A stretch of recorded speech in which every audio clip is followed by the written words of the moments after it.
Now I want to skip down to verse 12 for a minute, because God's making verse 1 and 2 real clear. God doesn't give us his message so we can sit here and go, I don't get it.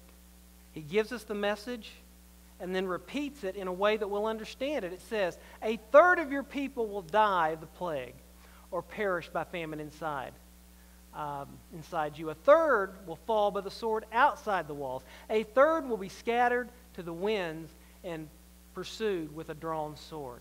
So here, he said, here's the city. He said, cut your hair. Now, I'm not really going to cut my hair with a razor, because that just sounds like that would be a dangerous thing. But he said, divide it out. He said, put a third of the hair inside the city walls and set it on fire. That represented the third of the people that would die inside the gate. Then he said, well, take another third and just scatter it all over on the outside, and then just whack it with a sword. I learned after cutting the last table, I thought I'd use the plastic sword today, but representing they're going to die inside the city and outside the city. Now, there was another third. There's the whole committed versus just serving, and he had to be committed to God because guess what? This was his hair that he had cut off, which usually represented mourning.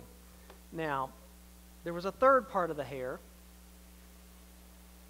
Now, he kept a little bit of it back. We'll get to in just a minute. But the rest of the hair, he said, we have a low wind today, not nearly as windy as it is outside. The retractable dome on the church won't be done till next year, so this had to suffice. But he said, scatter it to the wind, representing the people of God that would be scattered to all the nations. Now, God has begun to regather his people in his city, which is a sign that Jesus is about to return. Now, it says, but take a few hairs and tuck them away in the folds of your garment, and take a few of these and throw them into the fire and burn them up. A fire will spread there from all Israel. So he was to take a few hairs and burn them up in the city to be tried, but a few of them put in his garment. So he's going to tuck them away in his pocket. That represents that remnant of God's people. God always leaves a remnant of his people. And that remnant that he leaves, whether it's in Jerusalem or in Midland, Texas, he protects and watches over. So know that God is watching over us and watching over his people. Now, one of the biggest questions in human history, one of the most commonly asked questions is, why? Or why God?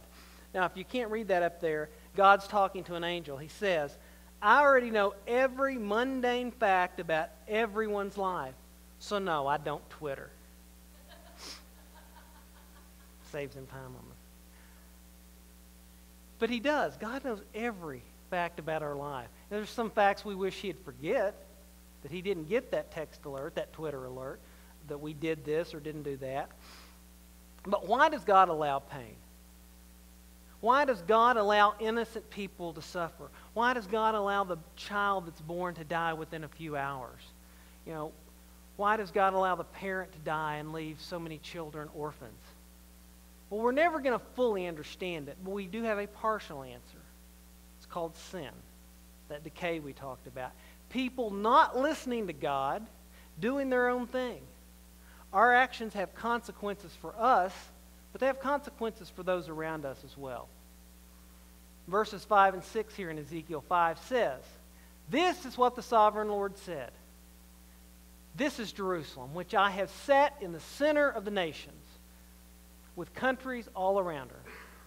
Yet in her wickedness she has rebelled against my law and decrees more than the nations and the countries around her. She has rejected my laws and not followed my decrees. To whom much is given, much is expected.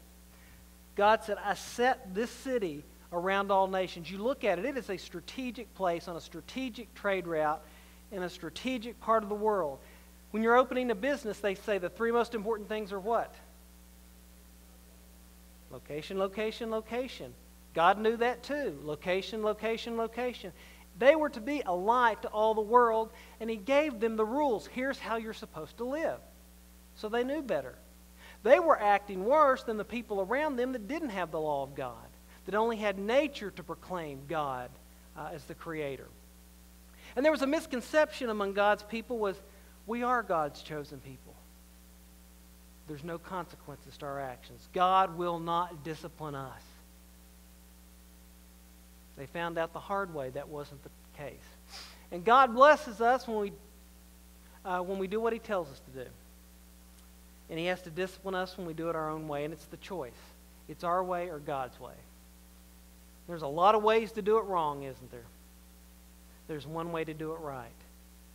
There's not a lot of ways to do it right, so it's not complicated. Doing it God's way is not always easy. Nothing in life ever is. We have an important thing to do. We are in our Father's business, and that is to reach people with the message of Jesus Christ. This journey in this life will be long, but Jesus promises to walk with us every step of the way. We are not alone, and we can praise God every day for that. Now, getting back to Jesus overlooking the city, what I can think of here is the commercial from the 1970s where they show a field that's full of trash. Then they cut to this Native American, and he's got that tear running down his... What's his name? Iron Eyes Cody. And he's crying. He's got that tear. I mean, I can imagine almost the same thing without the Native American garb. But Jesus sitting on the donkey, looking into the near future, and that tear wells up in his eye. But you know what? Jesus couldn't just see 40 years into the future. Jesus has a long-distance view of the future. He sees everything. He could also see that one day this city would be rebuilt on a strong, lasting foundation. Because Jesus is the architect and the builder of our salvation. If you don't remember anything else I said this morning, that's what we need to remember and stay focused on.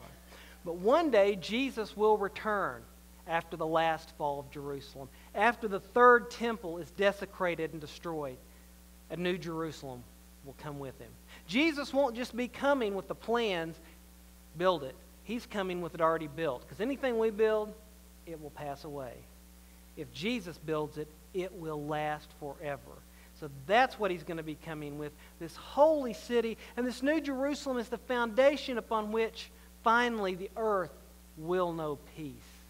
It is the foundation, the city is the foundation upon which eternity will begin. And eternity is a long time. But it'll be once that new era of peace is ushered in. So I want to encourage you, don't leave this room unless you are absolutely 100% sure that Jesus is the rock upon which your foundation is built.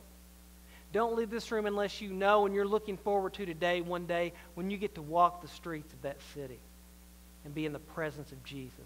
That day when it is the turning point of your faith becoming sight. What an amazing turning point that will be. Or if you're here today and you just need to rededicate your life, or God's calling you to some type of mission field or project, whatever God's laying on your heart, we're going to have a few more songs. And after that, I will be at the back. If